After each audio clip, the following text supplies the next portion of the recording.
না, না, সিলেকশন সংক্রান্ত এবং যেহেতু সিলেকশন করাটা আমার দায়িত্ব না, সেজন্য আমি ঠিক ওইভাবে উত্তর দিতে পারবো না। বাট আমার ব্যক্তিগত ধ্যান ধারণা থেকে আমি বলতে পারি, সেরা খেলোয়াড় বলতে সেরা খেলোয়াড় ছিল বিপিএল এর বোধহয়। হ্যাঁ, টি-20 ফর্মেটের সেরা খেলোয়াড় ছিল বিপিএল এর, সেটা এক জিনিস। এখানে সেরা খেলোয়াড় কিনা এটা আমি জানি না। টু বি ভেরি অনেস্ট, টি-20 ওকে যদি আমরা টেস্টে চিন্তা করি, ওকে যদি ওয়ানডেতে চিন্তা করি এবং টি-20তে চিন্তা করি, আমার মনে হয় না ও একই জায়গায় থাকবে। তিনটা ফর্ম্যাটে একই জায়গায় থাকবে মনে হয় না। আমার মনে হয় না টি-20তে আমি ওকে যে কোনো সময় একটা বল দিতে পারবো যা বোলিং করে। I don't think so. এই জায়গাটাই বোধহয় কিছুটা ঘাটতি থাকতে পারে। এটা আমি আমার কথা বলছি, সিলেকশনের কথা বলছি না। সো আমরা যখন মনে করি যে ও যদি থাকতো তাহলে ব্যাটিং করতে পারতো, বোলিং করতে পারতো, ব্যাপারটা বোধহয় ঠিক তেমন না। ব্যক্তিগতভাবে মনে করি টি-20তে এফেক্টিভ প্লেয়ার হওয়ার জন্য ওর বোলিংটাকে আরেকটু ইমপ্রুভ করতে হবে, তাহলে হি becomes an asset for the team. এটা আমার ব্যক্তিগত মতামত বলছি আমি।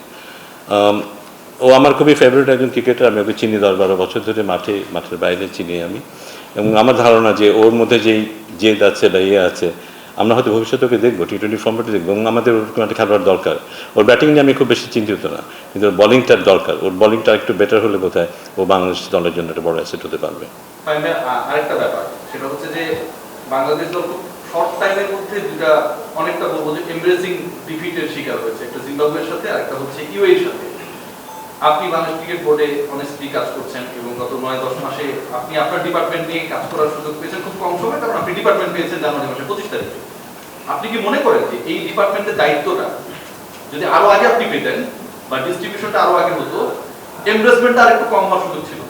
না, I am not embarrassed, to be honest, embarrassed না, কারণ আমি না না এম্বারেসড না। আপনি যদি ইউএর কথাই বলেন যে হ্যাঁ, ইউএই কিন্তু খুব যে দুর্বল একটা দল তা না, কিন্তু আমাদের যেটা উচিত ছিল কোনো সন্দেহ নেই। বাট এটা একটা প্রসেস। আমার ধারণা যে অনেক সময় দুই পা সামনে আগানোর জন্য এক পা পিছাতে হয়, কিন্তু আমার মনে হয় এটা আমাদেরকে কিছুটা হলেও জাগিয়ে তুলবে, আমাদের অ্যাটেনশনটাকে ঠিক জায়গায় নিয়ে আসবে। আমরা কিছু ভুল করেছি কিন্তু এই ম্যাচে, নয়তো হয়তো এই ম্যাচে আমরা জিতে পারতাম। এই ম্যাচে অনেক পজিটিভস আমাদের ছিল কিন্তু।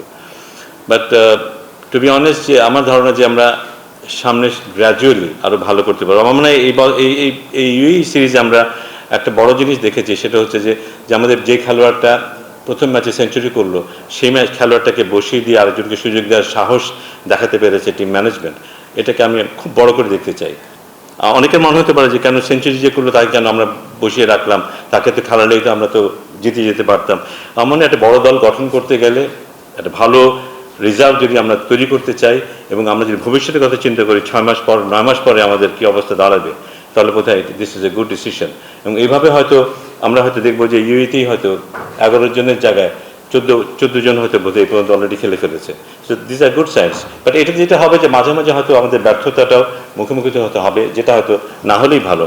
বাট আমি আশা করি যে এই প্রসেসের মধ্যে দিয়ে দলটা আরও ভালো করবে, আরও সাহসী হবে, আরও খেলাটা বুঝতে পারবে, এবং ইভেনচুয়ালি আমাদের যেটা লক্ষ্য আগামী টি-20 বিশ্বকাপে ভালো করা, সেদিকে বোধহয় আমরা ভালো করতে পারবো, ব্যক্তিগতভাবে আমি বিশ্বাস করি। কিন্তু এখন আমি সে নিয়ে কত মন্তব্য করতে চাই না, কারণ একটা দল যখন হারে, ইউই দলের মতো দলের সাথে হারে, দলকে নিয়ে সবাই শঙ্কিত হবে, কিছুটা অস্বস্তিতে ভুগবে, এটা খুবই স্বাভাবিক।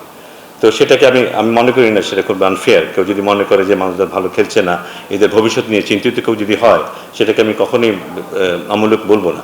বাট আমি ব্যক্তিগতভাবে বিশ্বাস করি দিস ইজ এ প্রসেস, এবং টিম ম্যানেজমেন্টের আমি দেখেছি, কোচিং স্টাফের মধ্যে যেই সততা দেখেছি এবং ওদের মধ্যে যেই উদ্যম দেখেছি, যে উদ্যোগ দেখেছি, আমি বিশ্বাস করি ওইটা আস্তে আস্তে খেলোয়াড়দের মধ্যে সংক্রামিত হবে, আমি বিশ্বাস করি, এবং সেটা আমাদের দলকে আরও শক্তিশালী করবে এবং ভবিষ্যতে আমরা ভালো করবো।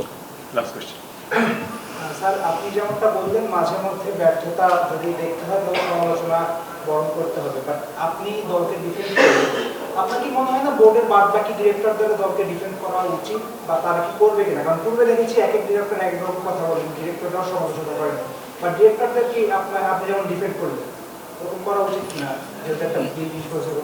না, টু বি অনেস্ট, আমি ডিফেন্ড করি না, আমি ডিফেন্ড করবো না, কিন্তু I will never defend anything. যেটা ঠিক মনে হবে আমি সেটাই বলবো। আমার এই মুহূর্তে মনে হচ্ছে এটাকে গড়ে তোলার চেষ্টা হচ্ছে, এবং গড়ে তোলার ক্ষেত্রে দু একবার যদি স্লিপ করে আমি ওটাকে কনসিডার করতে চাই।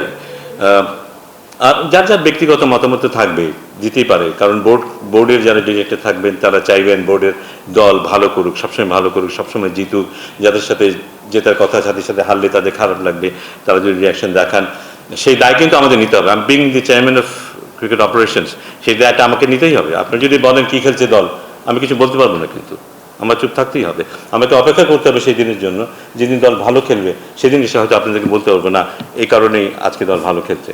তো সেই দিন যদি আসে তখন আমি বলতে পারবো, তার আগ পর্যন্ত কিন্তু আমাকে কথা শুনতেই হবে। তো সেই দায় আমাকে নিতেই হবে। Thank you.